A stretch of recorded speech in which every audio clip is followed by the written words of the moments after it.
réunion du comité de pilotage du projet d'appui au cycle électoral au Niger à l'ordre du jour. Plusieurs points liés aux préparatifs des élections de 2016 au Niger. Les commissaires Pompoko et cas techniques de la Commission nationale des droits humains sont en formation depuis ce matin. Mieux cerner les techniques d'enquête, d'investigation et les procédures de rédaction de rapports en cas de violation des droits humains. Tel est l'objectif principal de cette formation qui durera 3 jours. Mesdames, bonsoir et bienvenue sur cette nouvelle édition d'information sur la télévision Labari. Le siège de la Commission électorale nationale indépendante CENI a servi de cadre ce matin à la première réunion du comité de pilotage du programme d'appui au cycle électoral au Niger, PASSEN. Un projet qui témoigne de l'intérêt pour le système des Nations Unies et d'autres partenaires à la CENI au processus électoral dans notre pays. On fait le point avec notre reporter Ousmane Sidikou. La présente signature de convention est l'objet de la toute première réunion du comité de pilotage du PASSEN, le projet d'appui au cycle électoral au Niger. Un projet chargé notamment de définir les orientations stratégiques pour l'utilisation des financements mobilisés par le Fonds commun. La coopération suisse a contribué pour une somme de 2,7 millions de francs suisses, environ 1,8 milliard de francs CFA, et la coopération luxembourgeoise pour 500 000 euros, environ 328 millions de francs CFA.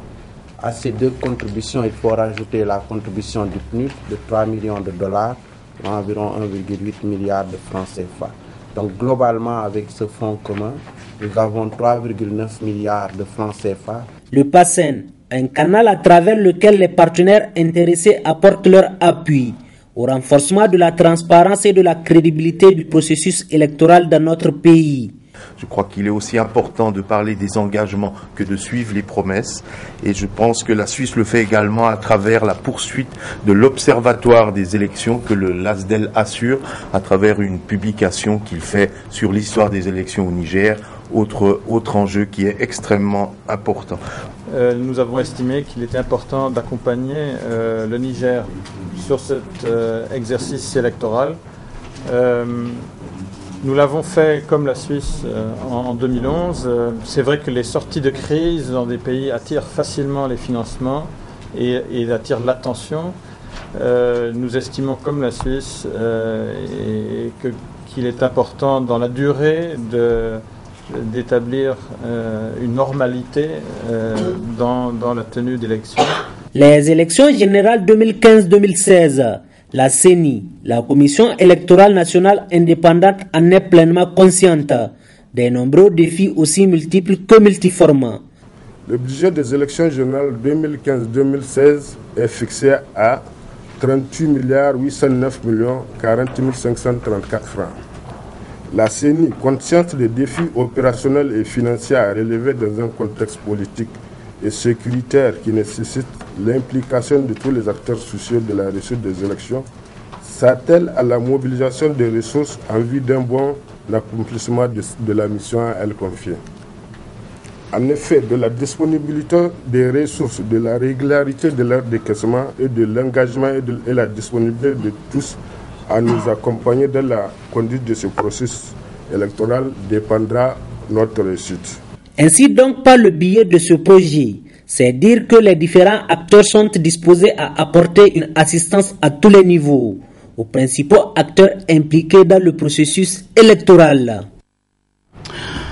Restons toujours avec les élections générales de 2016 de notre pays. Les agents du CFEB des régions de Maradi, Agadez et Difa observent depuis cet après-midi un arrêt de travail.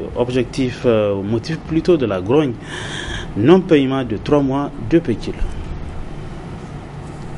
C'est un mouvement d'humeur des agents du CFEB dont la raison principale se résume à des arriérés de 3 mois passés, donc dont on n'est pas encore dans nos droits et qu'on est en train de vouloir nous intimider pour nous forcer à travailler, ce qui du tout n'est pas possible.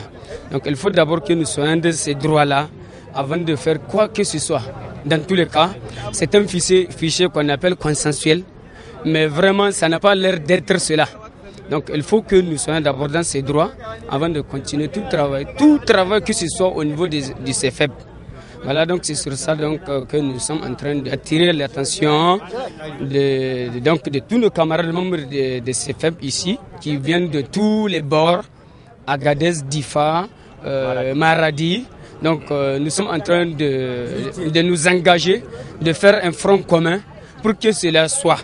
Donc on nous fait savoir que l'argent là c'est un processus assez lent pour le débloquer. Mais quand même, dans un instant, on a engagé une lutte et on est en train de nous faire des avances. Donc de nous faire des avances, qu'est-ce que je veux dire comme avance ici? On nous dit donc que dans 2 jours, on va nous donner les 2 mois d'arrêt, mais qu'on n'a qu'à accepter de travailler et on va nous donner le période de 4 jours de travail. Non, nous on considère que les 3 mois de salaire là doivent être, d'abord c'est un préalable, hein. Il faut que ce soit clair dans toutes les oreilles. C'est un préalable pour continuer à travailler. Déterminés à rentrer dans leurs droits, les agents du comité chargé d'élaboration du fichier biométrique CFEB souhaitent un dénouement heureux car selon eux, trop c'est trop. Il faut que nous soyons dans nos droits les 3 mois là. Si on n'a pas ça, alors dans tous les cas, ils nous ont dit que nous sommes obligés de travailler, sinon tout celui qui ne veut pas travailler n'a qu'à retourner au bercail. Non, nous, c'est eux qui nous ont amenés, c'est-à-dire les CFEB. C'est le CFEB qui nous a amenés ici, c'est-à-dire les coordinateurs régionaux. C'est eux qui nous ont amenés ici. Alors, s'ils veulent nous ramener, alors c'est eux qui doivent prendre la chance de nous ramener. Et d'ailleurs, ce n'est même pas ça, c'est un non-événement. Parce que nous, ici, nous sommes couverts. Nous avons un mandat, nous représentons des partis politiques. Donc, nous représentons dûment les partis politiques. Et le CFEB là, le fichier là, ça nous appartient. C'est pour nous. C'est pas pour eux. C'est pour nous. Si ça va, c'est nous. Si ça ne va pas, c'est nous. Alors donc, nous lançons un appel solennel. Alors, selon vous, à qui la faute? La faute, c'est à l'échelle nationale. Parce que nous avons trouvé nos camarades de DIFA. Ils ont commencé à travailler. On leur a donné, je sais pas, une limite de 50 000 francs. Et ils se sont mis à travailler comme ça. Là. Nous sommes maintenant en train de pleurnicher pour eux. Il faut qu'ils soient dans la lutte aussi. Ce mouvement d'humeur des agents du CFEB pour non-paiement de pécule de 3 mois arrive à une période où le fichier électoral fait l'objet de critiques de plusieurs acteurs de la vie sociopolitique de notre pays. Autre aspect de ce journal, ouverture ce matin à l'auditorium Sani Bako de Niamey d'un atelier de formation sous le thème les techniques d'enquête, d'investigation et les procédures de rédaction des rapports en cas de violation des droits humains. Cet atelier est organisé par la Commission nationale des droits humains en partenariat avec l'Association francophone des commissions nationales des droits de l'homme et l'Organisation internationale de la francophonie. Le compte rendu de Nafi Sezaou.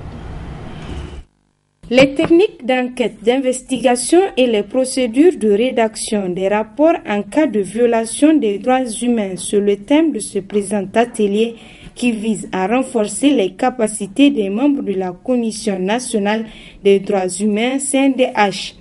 Occasion pour le représentant de l'Association francophone des commissions nationales des droits humains, partenaire de la CNDH, de revenir sur le choix du thème de cet atelier. Le choix donc de renforcer la capacité des représentants des antennes régionales sur les techniques d'investigation et de rédaction de rapports vient à point nommé, d'autant plus que ces antennes constituent les éléments les plus proches de la population. Et il va sans dire que dans l'exercice de leur mission, ils soient à même de pouvoir répondre aux attentes des populations qui les sollicitent. Le travail est complexe d'autant plus que dans la mise en œuvre, dans l'exécution donc de leur mandat, ils sont confrontés à 2 institutions existantes, à savoir l'institution judiciaire. Dès lors, la question se pose de savoir comment démarquer la mission de l'Institution nationale des droits de l'homme de celle de l'institution judiciaire. Et je pense que nos travaux nous permettront à la fin de pouvoir mettre une certaine clarté dans nos missions respectives. Prenant la parole à son tour, le représentant de l'OIF a réaffirmé leur engagement à accompagner la CNDH dans ses activités. En ouvrant les travaux de cet atelier, la vice-présidente de la CNDH a dressé le menu de cet atelier. Le président de cet atelier s'inscrit donc dans cette logique de renforcement des capacités des commissaires et cadres techniques et en particulier des points focaux. Du reste, le processus d'installation de 3 antennes régionales, à savoir celle d'Agadez, d'Ifa et Tillabéri, interviendra, Inch'Allah, dès la clôture de la présente rencontre. Mesdames et messieurs, les travaux du présent atelier interviennent également dans un contexte particulier marqué par les préparatifs de l'organisation des échéances électorales générales que connaîtra bientôt notre pays en 2016. La Commission des droits humains entend jouer pleinement son rôle de veille à travers le mandat du monitoring de l'ensemble du processus de son début à la fin. Le présent atelier s'inscrit dans cette optique et visera à outiller tous les membres de la Commission sur les grands principes du monitoring électoral axé sur les droits humains en vue d'élections libres, transparentes, inclusives et honnêtes, gage d'un climat de paix et de stabilité. Durant les 3 jours, les participants seront outillés sur des thématiques pertinentes animées par d'éminents conférenciers. L'actualité politique, 72 heures après le verdict du procès en référé du CDS Rama notifiant l'interdiction du congrès extraordinaire à Maman Ousmane, ce dernier a accordé un entretien à la radio Amfani Zender. Maman Ousmane dit avoir acte de la décision de justice. On l'écoute. Nous sommes à quelques semaines ou quelques mois d'élections générales, municipales, régionales, législatives et présidentielles. Nous avons estimé qu'il y a une nécessité absolue pour l'ensemble des millions de militants et sympathisants du CDS Rama qui souhaitent compétir de manière régulière au niveau de ces élections-là, à chacun des niveaux. Nous avons estimé faire jouer les dispositions qui s'imposent pour la tenue d'un congrès extraordinaire comme les textes le prévoient. Et c'est comme ça que nous nous sommes retrouvés ici à Zender pour tenir ce congrès extraordinaire, pour investir les candidats. Quand nous sommes arrivés ici, nous avons eu la surprise de constater qu'il y a un recours qui a été fait pour demander à ce que ce congrès soit interdit. Et à travers un référé, la décision est sortie. Nous avons eu la surprise de constater que la décision du référé interdit le congrès. Mais voyez-vous, un jugement à référé, c'est un jugement de l'urgence. Quand il y a péril à la demeure et quand il n'y a pas de contestation sérieuse en ce qui concerne l'objet du litige ou du différend. Or, il se trouve, comme je vous l'ai dit tout à l'heure, que nous sommes devant les tribunaux au niveau de Niamey, à la cour d'appel. Nous avons également un autre dossier à référer au niveau de la cour d'appel. C'est donc un dossier qui est pendant devant les tribunaux. Donc il y a une contestation sérieuse là-dedans. Et notre étonnement a été que le juge ait ordonné une mesure qui soit définitive, qui a donc tendance à vider le fond du dossier. Ce que la loi nigérienne ne permet pas. C'est pour cela que nous avons à nouveau exercé notre droit de faire un recours en appel. Là également, nous avons été surpris de constater que nous avons été déboutés. Nous disons qu'à cela ne tienne, nous faisons un recours pour que d'autres juges de notre juridiction, de niveau supérieur, examinent le dossier parce que nous sommes forts de notre bon droit.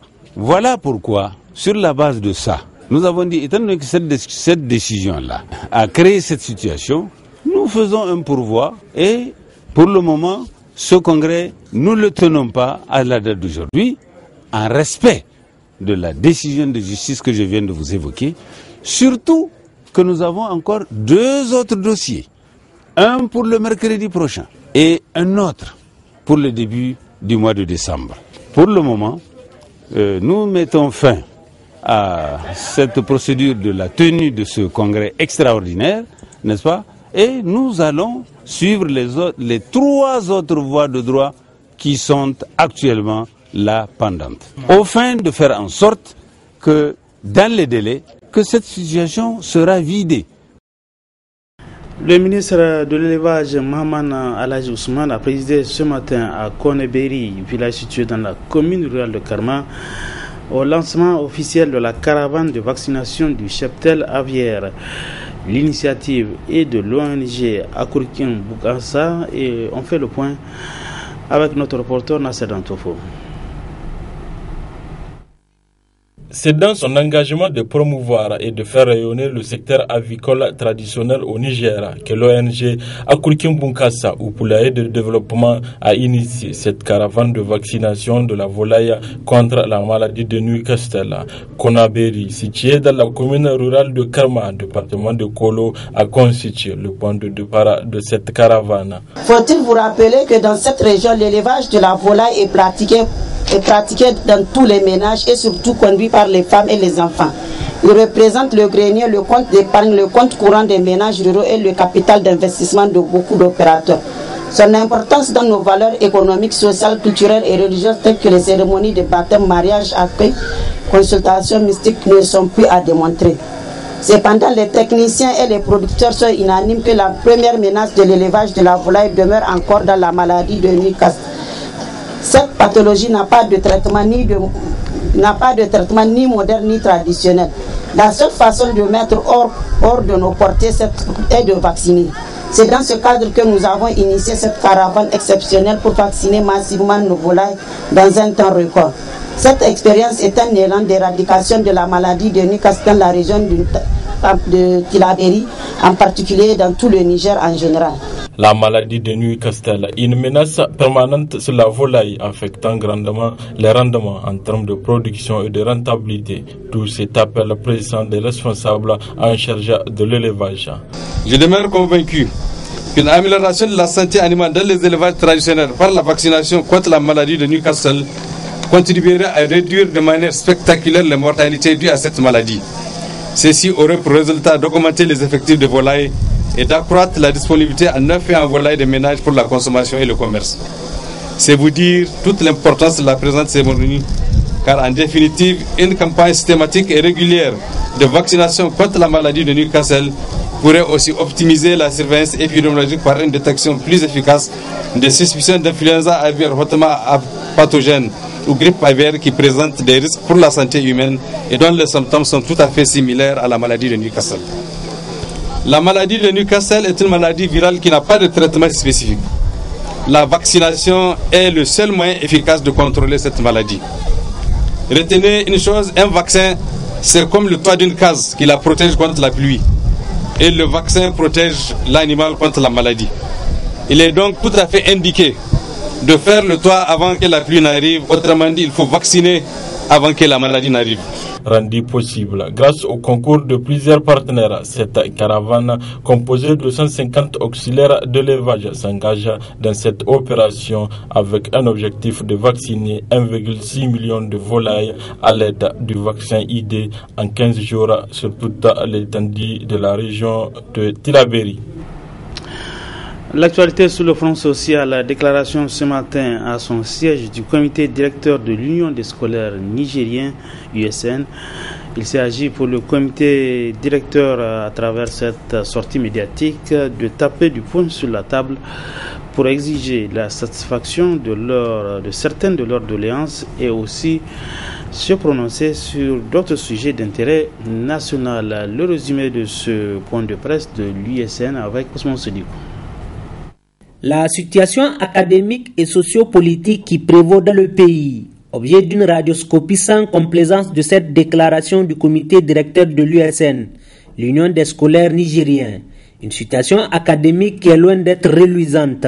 Le comité directeur constate avec désolation l'abandon de l'école par les autorités, l'ineffectivité de la rentrée à tous les niveaux à cause d'une mauvaise répartition des enseignants qui n'ont souvent qu'un 4 heures par semaine. Dans plusieurs cas, problème des salles de cours, des laboratoires, d'ateliers sont assez illustratifs. Par rapport à la région de Difa, le comité directeur n'arrive pas à comprendre que depuis la rentrée, on n'y trouve qu'un seul enseignant dans certaines matières.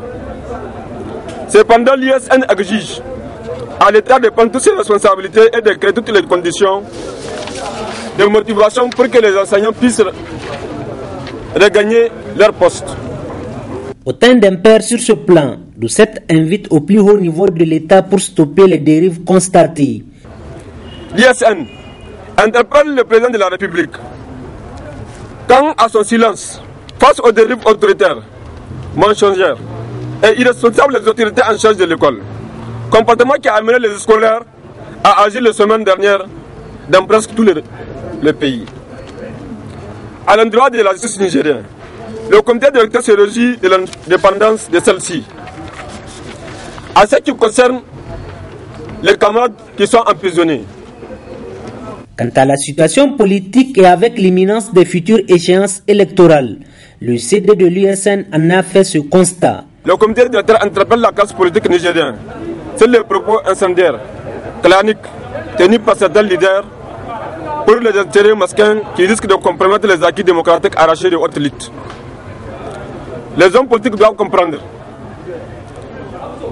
que le Niger n'appartient à personne, plutôt à tous les Nigériens. Par conséquent, ils ont intérêt à œuvrer pour que ces acquis démocratiques soient sauvegardés. Le comité directeur œuvrera aussi pour des élections libres, transparentes et justes. Plusieurs autres préoccupations, aussi bien au plan national qu'international, ont aussi été effleurées par le comité directeur dans sa déclaration. Clôturons ce journal à part du sport. Début cet après-midi au Boxing Club de Niamey d'un stage d'entraîneur de boxe. Il s'agit d'une activité organisée par la Fédération nigérienne de boxe avec l'appui du Comité olympique et sportif nigérien COSNI. Cela peut paraître un début de relance d'activité pour le noble art nigérien. Et ce stage de formation des entraîneurs première étoile qu'organise la Fédération nigérienne de boxe est une suite de plusieurs stages dont ceux à l'endroit des entraîneurs pour le grade niveau 1 et le niveau 2, 2 sessions de formation au profit des juges arbitres et des officiels de boxe. La présente session de formation qui s'inscrit dans la droite ligne du programme de notre fédération a pour objectif de renforcer les capacités de ses membres. Cette formation va, sans contexte, permettre non seulement d'outiller encore plus les différents acteurs de nos structures sportives, mais aussi et surtout de faire en sorte que ceux qui seront formés au sortir de ce stage rendent les plus compétitifs les athlètes qui seront à leur charge. L'expert marocain a dressé son programme de travail avec les stagiaires. Vous avez beaucoup de jeunes entraîneurs qui sont le futur de la boxe et le futur des médailles olympiques, comme j'ai entendu monsieur le premier champion olympique qui a une médaille bronze en 72 à Munich. C'est quelque chose qui fait une grande valeur pour ce stage. Et pour vous, c'est un exemple, c'est un modèle que vous le suivrez. Ce stage a pour but de développement. On vous donne toutes les connaissances théoriques, pratiques, réglementaires de l'AIBA afin d'avoir les bonnes procédures, afin de former et d'organiser vos programmes d'entraînement à pour objectif le champion olympique. Le comité olympique et sportif nigérien COSNI, qui a apporté son appui dans le cadre de cette formation, s'est réjoui de l'initiative de la Fédération nigérienne de boxe. Le comité olympique et sportif du Niger, dans le cadre de son programme d'activité donc quadriennal, suite à une sollicitation de la Fédération nigérienne de la boxe, donc a pris contact avec la solidarité olympique pour avoir le financement de ce stage et la venue de notre cher expert qui vous tiendra cette formation pendant 10 jours. Ainsi, pendant une dizaine de jours, les stagiaires issus de Niamey et de l'intérieur du pays seront outillés pour la progression du noble art de notre pays. Le tout s'est déroulé en présence du seul médaillé olympique nigérien, le boxeur Isaka Diaboré. Voilà pour ce qui est de l'actualité nationale et ainsi prend fin cette édition d'information. Merci à vous de l'avoir suivi. Restez toujours en compagnie des programmes de la télévision Labari. Bonsoir.